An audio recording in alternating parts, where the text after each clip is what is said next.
Imagine coming home and you find your mother acting super strange. She doesn't behave like usual and it feels like she is not who she claims to be. Even worse, her strange behavior doesn't stop even after days have passed, and you can't shake off the feeling that something just ain't right. And you know for a fact that no drugs are involved, yet it is as if you're witnessing that something has taken over her body and now pretends to be her. Well, what do you do in this situation? In this video, we follow Char, look at the problems she's dealing with, figure out better solutions, and attempt to beat the fake mom in You Are Not My Mother 2021. Let's go.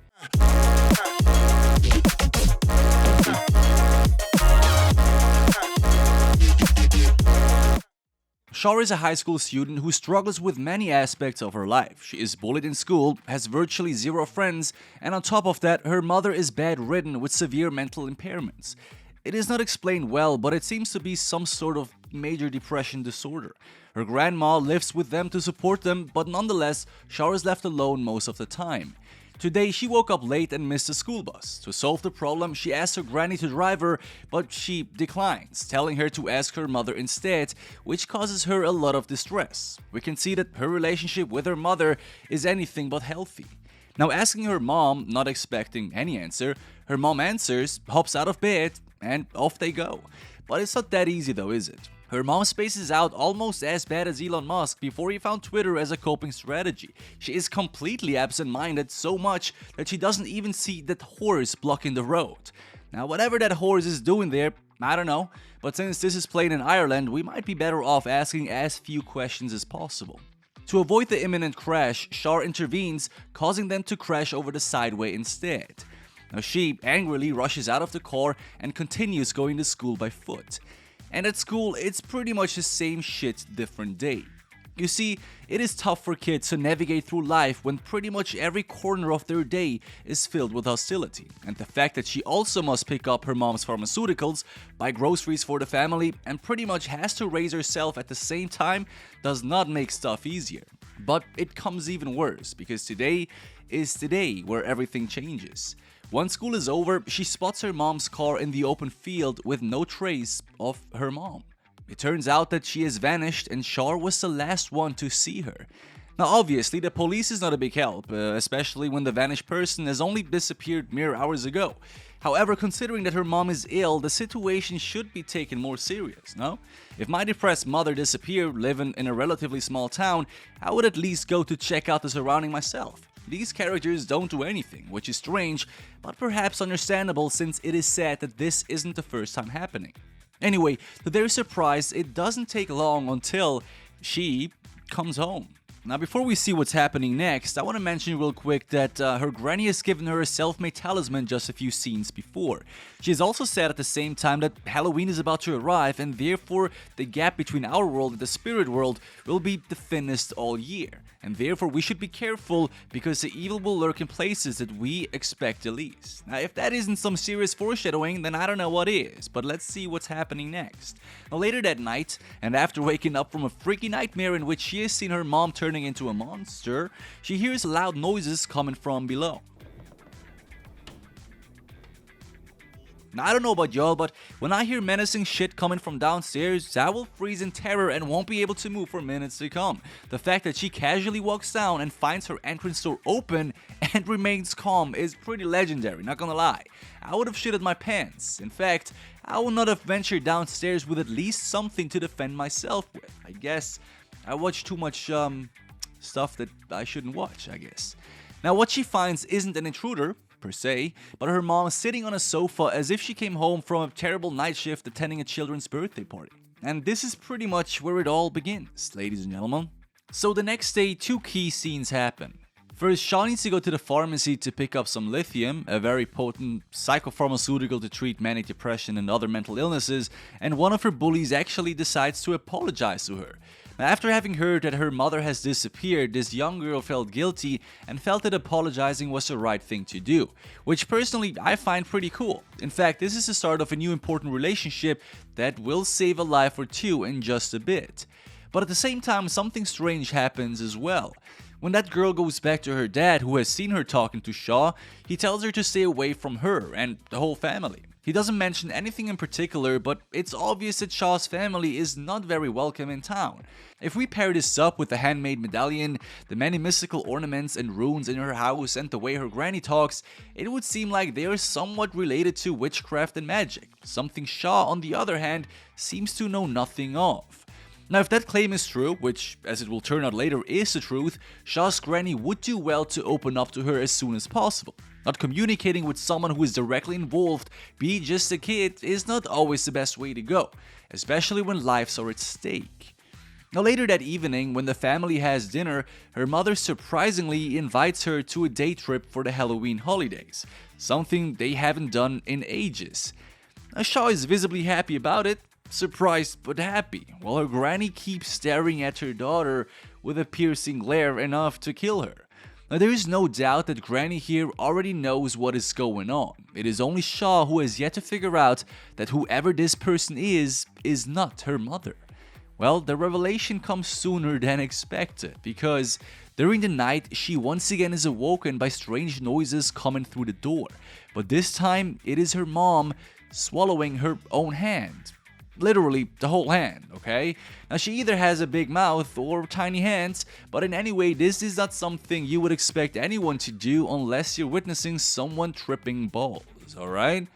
Look, having had a mentally ill parent myself, freaky shit like this happens, it just happens, but her devouring her own hand up until the wrist and further is pretty abnormal, not gonna lie. Whatever the heck that was about, this is where I would personally start investing in precautionary measurement to keep myself safe.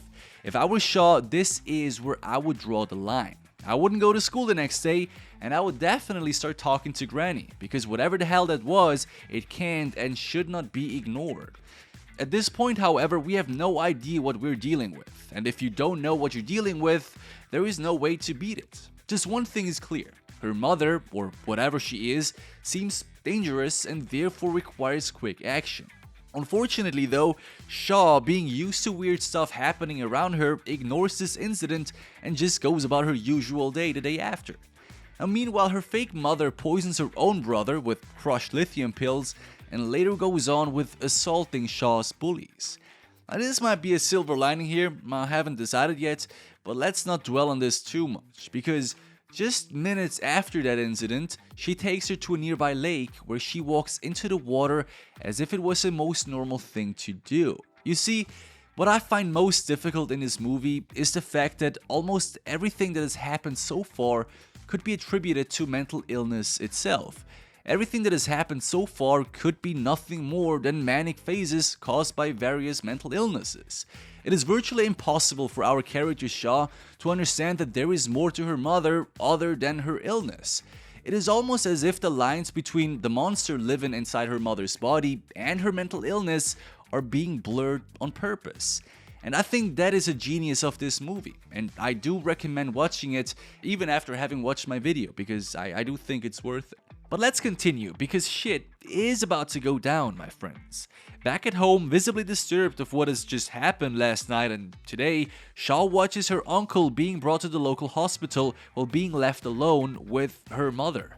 What happens next beats everything we have seen so far. Her mother puts up some vinyl and starts dancing to the tune, celebrating her brother's poisoning and being left alone with her daughter. Now, mind you, besides the freaky shit that has happened so far, Char has no idea what is actually going on. To her, this is all just one single nightmare. But one thing is clear. After seeing her mom dancing, gradually upgrading to stomping like ravers at Burning Man, only to beat that move by breaking down like ravers overdosing at Burning Man, Char finally freaks out and tries escaping. Running up to her room, she is followed by something resembling her mom but behaving like a monstrosity. Her best take would have been to run out instead. I mean, look. Being followed by something like that is one thing, but being trapped with it in a house overnight is on a whole different level. I know violence against elderly people, especially when they're your parents, is not well received, but I would have smacked my mom with the next 2-pound object I could grab, run out of the house, kick in my neighbor's door, and if that didn't work, break through the window to get some help. However, Char doesn't do that. She simply locks her room and stays there for the night. In fact, she even survives and is even able to get to the school the next day. But instead of class, her school is attending a folklore museum today. While her bullies are preying on her, Char is completely immersed in a voiceover that explains how the beings from the other world enter ours, or how they sometimes even try to lure humans into theirs. The voice says that those beings often use bridges to our worlds, believed to exist in lakes, rivers, or caves. Now this, on the other hand, triggers her memory of her mother trying to lure her onto a trip over Halloween a few days ago, and how her mother walked into the river and probably would have killed her if she wasn't as lucky as she was. Unfortunately though, she can't conclude anything further since her bullies are now ripping her out of her thoughts. Luckily, the bully who has apologized to her a few days ago, whose name by the way is Suzanne, comes for help and shrieks them away. Both of them spend the afternoon together and befriend each other. Turns out that Suzanne's mother has died when she was still a child, indicating that she might as well has been killed by a spirit. It is also revealed that a large part of the town was still a river back then and that many neighborhoods were built over it. This furthermore backs up the theory that this whole town might be prone to being visited by vengeful spirits from the other world. Now they both go back to Char's place where she hopes to have dinner with her family and a friend for the first time ever. I think it's generally the best and most beautiful scene in this whole movie, but her granny is against it, fearing that too much has happened and that it just isn't safe anymore.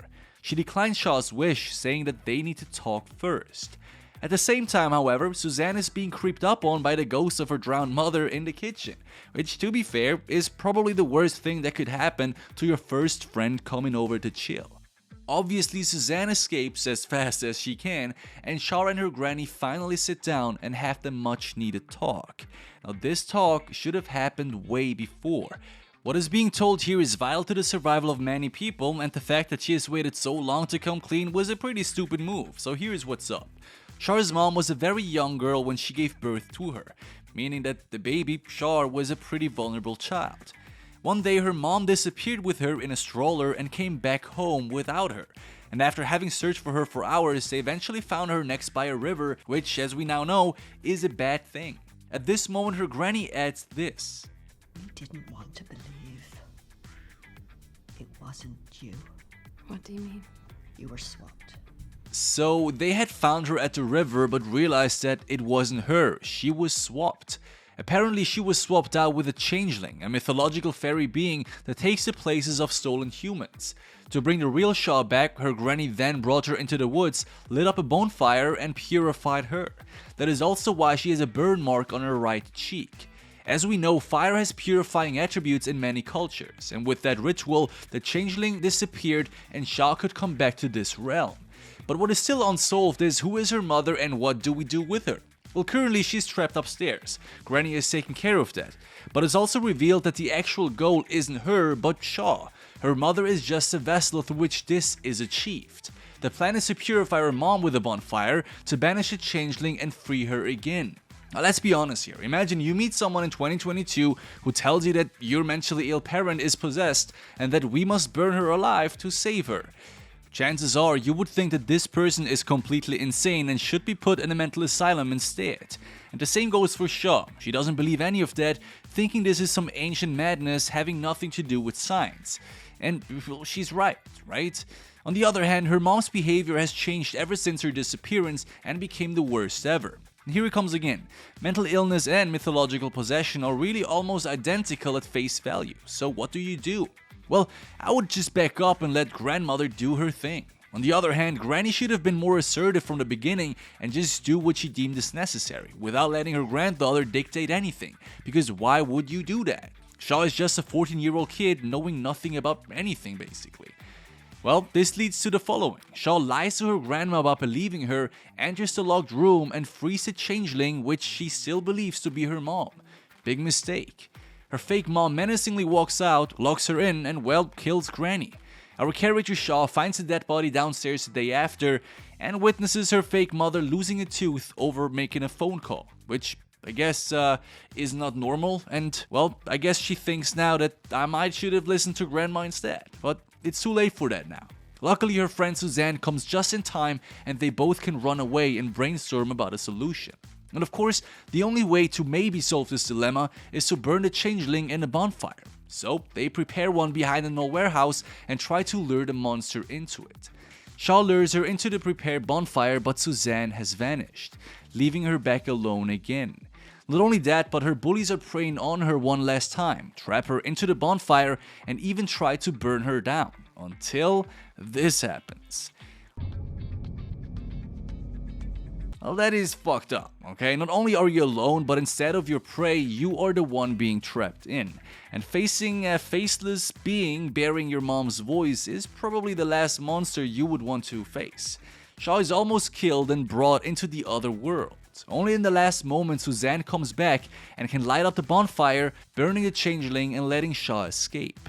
Now, a few days later, and thinking that her mother has died in the fire, she comes back as if nothing happened, proving that the changeling has never possessed her mother, but has shapeshifted into her instead.